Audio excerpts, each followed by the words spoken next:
we have Jeff Dean. And if you read Jeff's bio, he's run everything at some point in Google, including overseeing the genesis of this industry and the BERT paper that kind of sparked things so many years ago. And we're very fortunate at Sequoia to have our partner, Bill Korn, who spent about a decade before Sequoia running most of engineering at Google with Jeff. And so please welcome Jeff and Bill. Thanks. Thank you. Jeff, it's great to see you. We got to work together for a few years, and Jeff still is occasionally willing to talk to me, which I'm very proud of. We have an occasional dinner, which is great fun. Yeah, no, he's now the chief scientist, I think, at Alphabet. So I thought we'd start. Obviously, a lot of the people in the room are excited about AI and what's happened. Google clearly introduced a lot of the tech that the industry is based on, transformers and other things. Where do you see things going these days as you look out, both within Google but also in the industry as a whole? Yeah, I mean, I think this sort of period has been a fairly long time in developing, even though it's sort of come into sort of popular visibility only in the last 3 or 4 years. But really, starting maybe in 2012 and 13, people were starting to be able to use these really, at that time, what seemed like large neural networks to solve interesting problems. And the same sort of algorithmic approach would work for vision and for speech and for language. And that was, pretty remarkable and kind of brought attention to machine learning as a way to solve those problems rather than sort of more traditional handcrafted approaches. And one of the things we were interested in 2012 even was how can you scale and train very, very large neural networks. So we trained a neural network that at the time was 60x larger than anything else. And we used 16,000 CPU cores because that's what we had in our data centers, and got really good results. And that really cemented in our mind that scaling these approaches would really work well. And there's been, a whole bunch of evidence of that and, hardware improvements to help increase our ability to scale to larger and larger models, larger data sets. We had an expression, bigger model, more data, better results, which has been sort of relatively true for the last 12 or 15 years. And where things are going, I think, now the models that we have are capable of doing really interesting things. They can't solve every problem. They can solve a growing set of problems year over year because the models get better. We have better algorithmic improvements that show us how to, train larger models with, the same compute cost, more capable models. And then we have scaling of hardware. We have, increasing compute per unit of hardware. And also we have, reinforcement learning and post-training kinds of approaches that are making the models better and sort of guiding them into the ways that we want them to behave. And that's really exciting, I think. Multimodality is another big thing, like having, the ability to put in audio or video or images or text or code and have it sort of output all those kinds of things as well is pretty useful. The industry is, I think, mesmerized by agents right now. How real do you think agents are? I know Google introduced an agent framework. Some of this stuff, not Google's necessarily, but some of the agent stuff seems to be a little bit vaporware to me. So, yeah, I mean, sorry, folks, I'm a little direct, as some folks will tell you. It's all good. I think there's a lot of promise there because, I do see a path for agents with, the right training process to eventually be able to do many, many things in the virtual sort of computer environment that humans can do today. Right now they can sort of do some things, but not most things. But the path for increasing the capability there is, reasonably clear. You get more reinforcement learning going. You have more agent experience that it can learn from. You have, early nascent products that can do some things, but not most things, but are still incredibly useful for people. And I think similar things will happen in sort of physical robotic agents as well. Like, right now that we're probably close to making that transition from, robots in messy environments like this room kind of don't quite work today, but you can see a path where in the next year or two, they'll start to be able to do 20 useful things in this room. And that will introduce, pretty expensive robotic products that can do those 20 things. And then learning from experience, they will then get cost engineered to now have something that's 10 times cheaper and can do, 1,000 things. And that's going to engender even more cost engineering and more improvement in capability. So it's exciting. It is, and it does seem like it's coming, even though it's vaporware today. But I guess one of the other things that comes up, I think, with a lot of young companies is what's happening with the large models. I mean, clearly, Google has the Gemini 2.5 Pro and deep research and so forth. And then there's OpenAI and a number of other players. I think there's a open debate about how many large language models, open source, closed source, where are things going? How do you think about that? Obviously, Google has a strong position and wants to, I'm sure, dominate in that area. But how do you see the landscape? Yeah, I mean, I think clearly it takes quite a lot of investment to build the absolute cutting edge models. And I think there won't be 50 of those. There may be like a handful. And there are an awful lot of, once you have those capable models, it's possible to make much lighter weight models that can be used for many more things, because you can use techniques like distillation that I was a co-author on and got rejected from NeurIPS 2014 as unlikely to have impact. I've heard that. I've heard that technique may have helped DeepSeek. So that's a really nice technique if you have a better model, and then you can put it into a smaller scale thing that actually is pretty lightweight and fast and all the kinds of properties you might want. I mean, I think there will be quite a number of different players in this space because, different shape models or models that focus on different kinds of things. But I also think, a handful of really capable general purpose ones will do pretty well. Fair enough.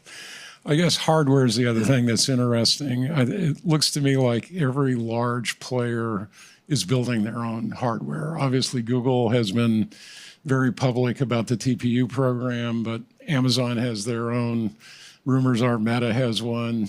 Rumors are OpenAI is building one. There's lots of hardware, and yet the industry seems to only hear about NVIDIA. I'm sure that's not true in your office, but how do you think about that? How important is specialized hardware for this stuff? Yeah, well, I mean, it's very clear that having hardware that is focused on sort of machine learning style computations, and, I like to say accelerators for reduced precision linear algebra are what you want. And you want them to be better and better generation over generation. And you want them to be connected together at large scale with super high speed networking so that you can, spread your model computation out over as many, compute devices as possible. I think it's super important. I helped bootstrap the TPU program in 2013 because it seemed obvious we would want a lot of compute for inference at that time. That was the first generation. And then the next generation of TPUs, TPU v2, was focused on both inference and training because we saw a big need there. And I think we're on now, we stopped numbering them for some annoying reason. So now it's, we're on Ironwood, which is coming out any day now, and Trillium before that. So. Be careful. That sounds like an Intel chip naming strategy, which hasn't worked that well. Small edit distance from Itanium, which is a little scary. Yeah, no. I guess going a little bit off topic, and then maybe we'll open to questions from folks in the room. I have a lot of friends who are physicists. They were a little surprised when Jeff Hinton and his colleagues won the Nobel in physics. I guess, how do you see AI some of the physicists I know are sort of offended that a non-physicist is starting to win Nobel Prizes. How far do you think AI is going to go in various fields at this point? Pretty far, I think. I mean, also this year, my colleague Demis and John Jumper won it for I chemistry. almost forgot that. Yes. So double Nobel Prize celebration Monday and Tuesday or whatever it was. So, I mean, I think that's a sign that really AI is influencing lots of different kinds of science because, at its core, can you learn from interesting data? And a lot of parts of science are about making connections between things and understanding them. And if you can have AI assisted help in doing that, one of the things I've seen in many different fields of science is many disciplines often have incredibly expensive computational simulators of some process, like weather forecasting is a good example, or fluid dynamics or quantum chemistry simulations. And often what you can do is use those simulators as training data for a neural net, and then build something that approximates the simulator, but now is 300,000 times faster. And that just changes how you do science, because all of a sudden, well, I'm going to go to lunch and screen 10 million molecules. That's now possible, instead of, I would have to run that for a year on compute I don't have. And I think that just kind of fundamentally changes your process of how you do things, and will make faster discoveries. I think it's probably the most interesting if there are questions from the audience at this point. I have other questions for Jeff, but... Well, actually, just to quickly follow up on the, Jeff Hinton famously left Google after studying, I guess, the effects of or the differences between digital and analog computing as a future platform for inference and learning. And I'm wondering, is the future of inference hardware analog? It's definitely a possibility. I mean, I think analog has some nice properties in terms of it being very, very power efficient. I think there's a lot of room for digital things to be much more specialized for inference as well. So, and it's a little bit easier to work with typically. But, I think there is a general direction of how can we make inference hardware that is, 10, 20, 50, 1,000 times more efficient than what we have today. And that seems eminently possible if we put our minds to it. It's actually something I'm spending a bit of time on. So. Hi. I was just going to ask about developer experience versus hardware. I think the TPU hardware is extremely impressive, but there's a lot of, in the zeitgeist about how CUDA or different, technologies are easier to use than the TPU layer. And so I'd be curious for your perspective on that. And is that something you've been thinking about or getting a lot of angry emails about? Or Yeah, I mean, I don't connect with cloud TPU customers all that much, but definitely the experience can be improved. One of the things we started working on in 2018 is a system called Pathways, which is really designed to enable us to take lots of different computing devices and then give sort of a really nice abstraction with those, where you have a virtual to physical device mapping that is managed by the underlying runtime system. And we have support for that for both PyTorch and JAX. We primarily use JAX in-house, but what we have is a single JAX Python process just looks like it has 10,000 devices on it. And you just write your code as you would as an ML researcher, and off you go. You can prototype it with 4 or 8 or 16 or 64 devices, and then you change a constant and you run against a different Pathways backend with 1,000, 10,000 chips, and off you go. Like our largest Gemini models are trained with a single Python process driving the entire thing with tens of thousands of chips, and it works quite well. So pretty good developer experience, I think. One thing I would say is, to date, we had not offered that to cloud customers, but we just announced at Cloud Next that we're now going to have Pathways available for cloud customers, so then everyone else can have the delightful experience of a single Python process with thousands of devices attached. And I agree, that's a much better experience than managing 64 processors for your 256 chips. Like, why would you want to do that?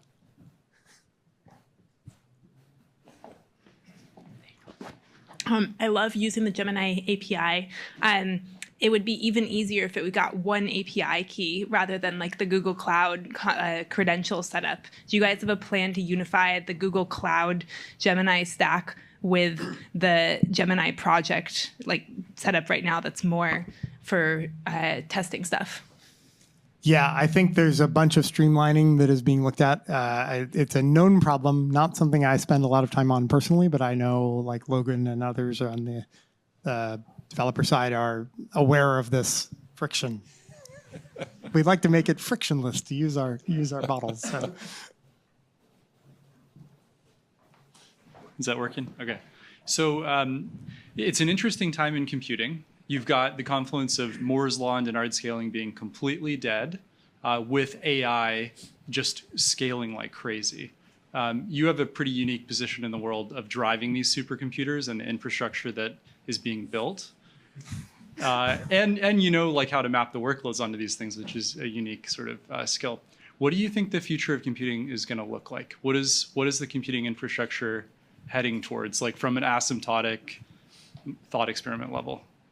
Yeah, I mean, it's really clear that we will have dramatically changed the kinds of computations we want to run on computers in the last, say, 5 years, 10 years. And that was like initially a small ripple, but it's pretty clear now that you want to run incredibly large neural networks at incredibly high performance and incredibly low power. And you also want to train them. Training and inference are pretty different kinds of workloads.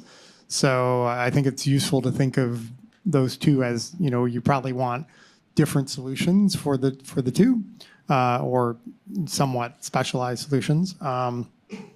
And I think you're going to see all kinds of adaptation of compute platforms for this new reality that you really just want to run incredibly capable models. And so some of that will be in low power environments like your phone. Like you'd like your phone to run incredibly good models with lots of parameters super fast, so that when you talk to your phone, it just talks back to you and it can help you do all kinds of things. You're going to want to run these on robots and autonomous vehicles. We already do somewhat, but even better hardware for that will make those systems much easier to build, much more capable, physical agents in the world. And then you want to run them at incredibly large scale in data centers. And then you also then want to use lots of inference time compute for some kinds of problems, but not others. So you have it's pretty clear you want to use 10,000 times as much compute for some problems as for others. And that's a nice new scaling knob we have that can make your model much more capable or give you, much better answers or make the model capable of doing things with that much compute that it can't do with 1x as much compute.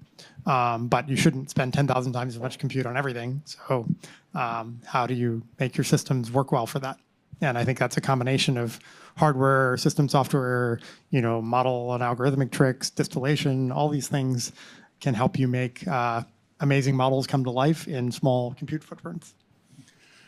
One thing I've noticed is the computer science, at least traditionally, when people are studying algorithms and computational complexity, it was all op count based. And I think as people are rediscovering hardware and details of hardware and system design, I think one of the things that's come back into focus is you need to think about network bandwidth and memory bandwidth and so forth. And so I think a lot of the kind of traditional algorithmic analysis needs to be completely rethought just because of realities of what real computation looks like. Yeah, one of my office mates in grad school did his thesis on like cache aware algorithms because the order of magnitude big O kind of notation didn't account for the fact that some operations are 100x worse than others. Yeah, no, that's right. And I think in modern ML computing, you care about data movement at the incredibly small level, like moving things from SRAM into accumulators costs you some tiny number of picojoules, but it's way more than the actual operation costs you. So it's important to have picojoules at the tip of your tongue these days. One other quick question. Do you vibe code?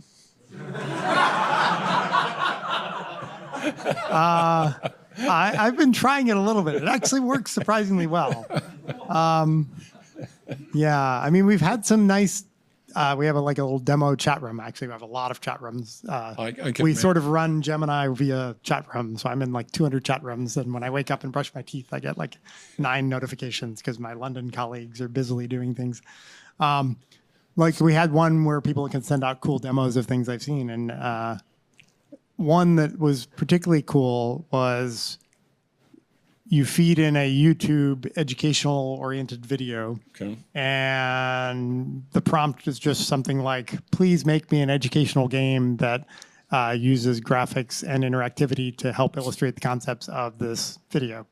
And, it doesn't work every time, but 30% of the time, you get something that's actually kind of cool and related to differential equations or traveling to Mars or, doing some kind of cell aspect thing. And, that's just an incredible sign for education.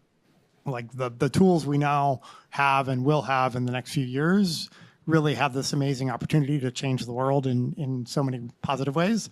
So I think we should all remember that as kind of what we should be striving for.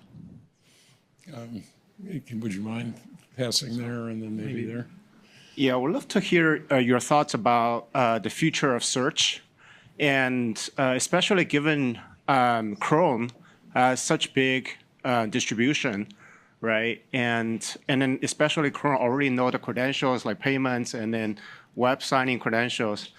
Have you thought about like getting Gemini just directly into Chrome? Making the Chrome app Gemini app instead of have a separate app. I say this because I'm a long-term Googler, so just think about. Yeah, I mean, I think there are definitely lots of interesting downstream uses one could make of the core sort of Gemini models or other models. One is, can it help you do stuff in your browser or on your full computer desktop by observing what you're doing and doing OCR on tabs, or maybe it has access to the raw tab contents. That seems like it'll be incredibly helpful, and I think we have some early work in this area that we've published public demos of in video form that seem pretty useful. Things like Mariner and things like that. So TBD. You pass the Jeff. What? Question for you. So thank you for your comments. Very insightful. Earlier you mentioned the number of sort of foundational model players, will likely only be a handful. And, this is largely because of, kind of the infrastructure costs and sort of the scale of investment to sort of remain at that cutting edge. And so sort of as this battle for the frontier unfolds, how do you see where do you see this end game going? Where's where does this lead us? Is it just whoever writes the biggest check to build the biggest cluster wins, or is it better? You just talked about better utilization of unified memory optimization and sort of different efficient uses of what you already have, or is it the consumer experience, or how where does this arms race lead us? Isn't it just whoever gets to Skynet first, the game's over? Yeah, I mean, I think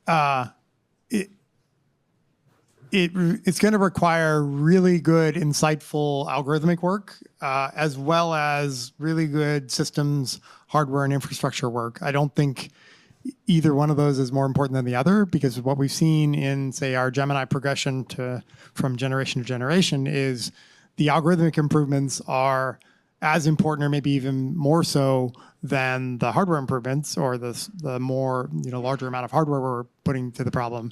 But both are incredibly important. And then I think from a product standpoint, there's sort of early stage products in this space, but I don't think we've collectively hit on what is the thing that, or it's probably going to be many things that become the daily used products for billions of people, right? I think There's probably some in the educational space or in general information retrieval that is search-like, but sort of taking advantage of the strengths of large multimodal models. I think probably helping people get stuff done in whatever work environment they find themselves in is going to be an incredibly useful thing. And how will that get manifested in product settings? How do I manage my team of 50 virtual agents that are off doing things, and they'll probably be mostly doing the right thing, but occasionally they'll need to consult with me about some choice they need to make. I need to give them a bit of steering. How do I manage 50 virtual interns? It's going to be complicated. Hi, Jeff. Thanks for being here, right here. Oh, sorry. I literally cannot think of anyone better in the world to ask this question. How far do you believe we are from having an AI operating 24/7 at the level of a junior engineer? Not that far. Yeah. Is that 6 weeks or 6 years or? Every year in AI seems like a dog 7 or something. I will claim that's probably possible in the next yearish. Yeah. Hi, Jeff. You talked about scaling pre-training and now scaling RL. How do you think about in the future trajectory of these models? Will it be one large model with all the compute, or a constellation of smaller models that have been distilled from these larger models, both working in parallel? How do you see the future landscape? Yeah, I mean, I've always been a big fan of models that are kind of sparse and have different parts of expertise in different parts of the model, because from our weak biological analogies, that's partly how our real brains get so power efficient. Is we're 20 watts or whatever, and we can do a lot of things, but our Shakespeare poetry part is not active when we're worried about the garbage truck backing up at us in the car. And I feel like there's we do some of that with mixture of expert style models. We did some of the early work in that space where we had 2,048 experts and showed that it gave you dramatic improvements in efficiency, 10 to 100x more efficient sort of model quality per training flop. And that's super important. But it feels like we're not really fully exploring the space yet, because right now the kinds of sparsity people tend to do is incredibly regular. It feels like you want paths through your model that are 100 or 1,000 times more expensive than other paths, and you want experts or pieces of your model that are tiny amounts of compute and some that are very large amounts of compute. Maybe they should have different structures. I think you want to be able to extend your model with new parameters or new bits of space, and maybe you want to be able to compact parts of your model, running a distillation process on this piece of it to make it 1/4 the size, and then you have some background garbage collection-y thing that is now oh great, I have more memory to use, so I'm going to put those parameters or put those bytes of memory somewhere else and make more effective use of them somewhere else. And so that to me seems like a much more organic, continuous learning system than what we have today. So the only problem with this is what we're doing today is incredibly effective. So it becomes a bit hard to completely change what you're doing to be more like that. But I really do think there are huge benefits to doing things in that style rather than the sort of more rigidly defined model that we have today. I think one more question and then we'll probably wrap up. Hey, I wanted to return to the junior engineer inside a year. I'm curious, what advancements do you think we need to get there? Obviously, just maybe code generation gets better, but outside of code generation, what do you think gets us there? Tool use, agentic planning? Yeah, I mean, I think they, this hypothetical virtual engineer probably needs a better sense of many more things than just writing code in an IDE. It needs to know how to run tests and debug performance issues and all those kinds of things. And we know how human engineers do those things. They learn how to use various tools that we have and can make use of them to accomplish that. And they, get that wisdom from more experienced engineers typically, or reading lots of documentation. And I feel like, junior virtual engineer is going to be pretty good at reading documentation and sort of trying things out in virtual environments. And so that seems like a way to get better and better at some of these things. And, I don't know how far will take us, but it seems like it'll take us pretty far. Jeff, thank you for coming and sharing your wisdom. Thank you. Great to see you.